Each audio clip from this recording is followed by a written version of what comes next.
Greetings, programs, and welcome to ArcNeo Reviews, where today we're looking at, funny enough, the only good guy that I have from the Fall of Cybertron, War for Cybertron Generations line. Here we have Fall of Cybertron Voyager Grimlock. And my word, I was excited to get this guy. And I've had him for a while now, and the excitement has not gone away. So, I'll just give him a quick look over here. You can see lots and lots of just molded detail everywhere. Little bits of red here and there to help pick things out. A little bit of obvious robot going on, but that's to be expected with a Grimlock figure. There's usually some obvious robot going on. The one negative that a lot of people have, yes, hollow, like completely hollow. I don't mind. I don't exactly just leave my Grimlock like that for display, so not too big of a deal, but there it is, I mentioned it. Posability in this mode is a little bit limited, but it is cool that we even get to talk about posability at both ends of the transformation. There's a swivel right there above the knee, and the knee is ratcheted. So, this part of the leg does actually, like, tab in right here.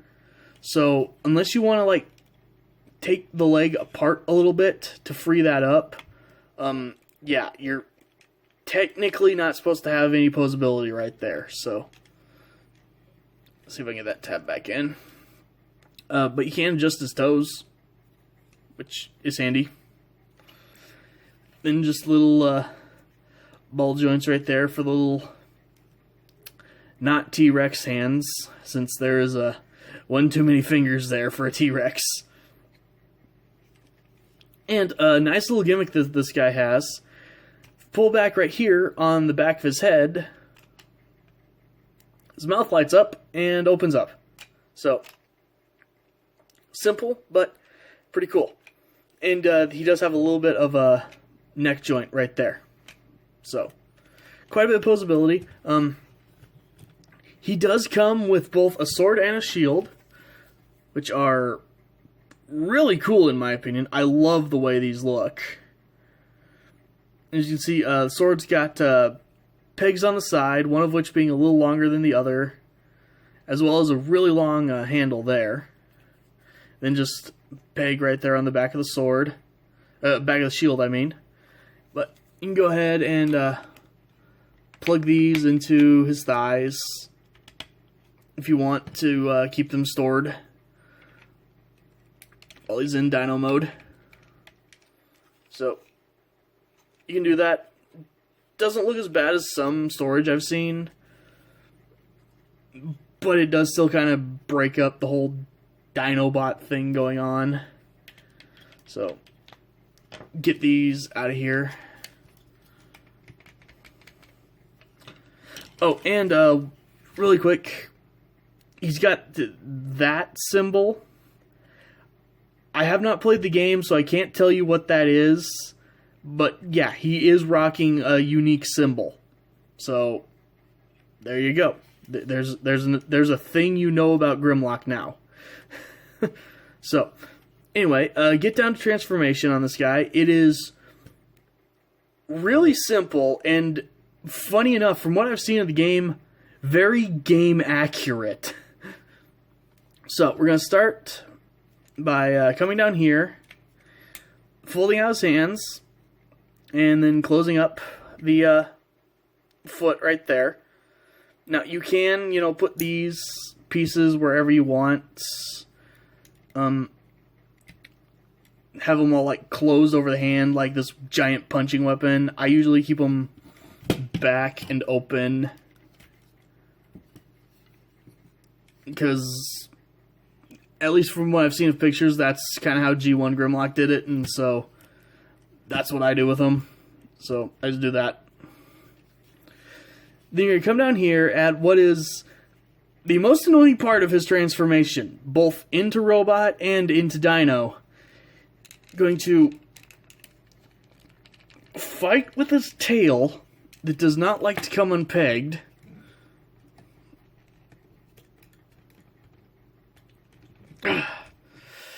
Give me a second here. Okay. So yeah, on my figure at least, these two simple little pegs and holes, these do not want to come undone. Ever. They're the single hardest part of any transformation I have in my collection. But once you finally get that done, go ahead, shift this part down. And while I'm not 100% on how it works, there is like a little hook right in here on the backside of the shin that will come over and hook onto the tail, tip of the tail right there, and hold the leg in place once you get him transformed. So go ahead, flip his foot and get that locked in place. Stand him up and adjust the camera. 1 second. Alright, once you get done adjusting the camera, you go ahead and you unpeg the thigh from the back of the chest piece. And then this is on a double hinge that will eventually let you rotate things out so you can get this all in position. This is a very tight ratchet on mine, so keep that in mind. I was actually terrified that I was about to break him the first time I transformed this guy, but for as hollow as his chest area is, he is built really well. So yeah, you're gonna have to manhandle him. He'll be fine. So final thing, go ahead, just grab the dino head, fold it all down. It'll fold into the back, and then you can just kind of, I like to put the dino arms actually right there, because I find that's where they stay out of the way the best. But you can put them, wherever, just get them out of the way. And there you have Grimlock in his robot mode. And this guy is just so cool. When you hear, Grimlock spouting off, being all, "Me Grimlock, me king." This figure, when it hits your shelf, this thing is king. So, let's go ahead, take a quick look at his head sculpt here. Fantastic head sculpt, great light piping too. He's got kind of chest piping that shows up a little more in this mode. And actually, if you come back here and pull the lever for the dino head, lights up his chest now, looks really cool. So, there's that.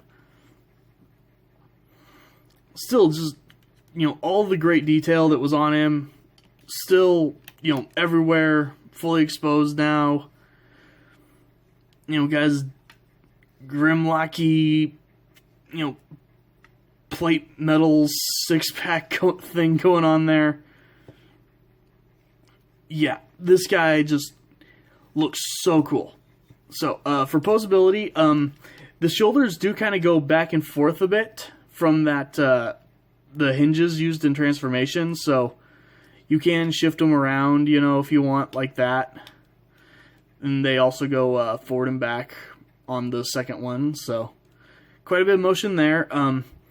They have that really tight ratchet out. They can only go about that far before, the beefcake bod gets in the way, but still decent range of motion. They do rotate all the way around. Ratcheted elbow doesn't, I guess it goes just barely 90 degrees. The joint from the dino leg is now the bicep swivel. He does actually have rotating wrists, which was pretty rare at this time, so that's actually a really nice thing to have. Lights can't go out super far, but they can go back all the way. Though they do it at kind of a weird angle. This is actually kind of on diagonally, so as you turn the leg, it does kind of go inward a bit. It looks weird. It goes forward all the way. Knee goes 90 degrees. Then you do have a bit of play with that tail tip as well, so you can, kind of tweak the leg a little bit from there, if that does anything for you. Nothing really to speak of at the foot, because you can't even really bend the toes in all that much. And as soon as you put him down, his weight will just flatten it back out. But overall, yeah, this is a really... I broke off his toes. Pop those back on here 1 second.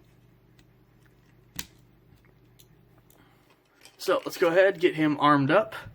Go ahead, give him his sword. Just pop in his hand. And I do have to give him credit that even though it's got the really long handle, it does actually go into his hand really, really well. Then, best place to do the shield, I find, is just pop it in that peg right there on his forearm. And there you go. You have Grimlock being an absolute beast. So, yeah.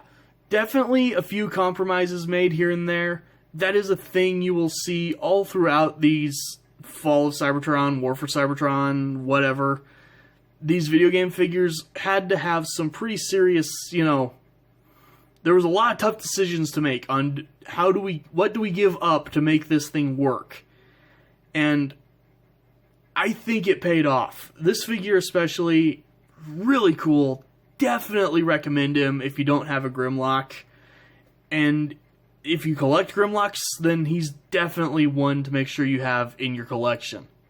So, thank you guys for watching, and I'll see you next time.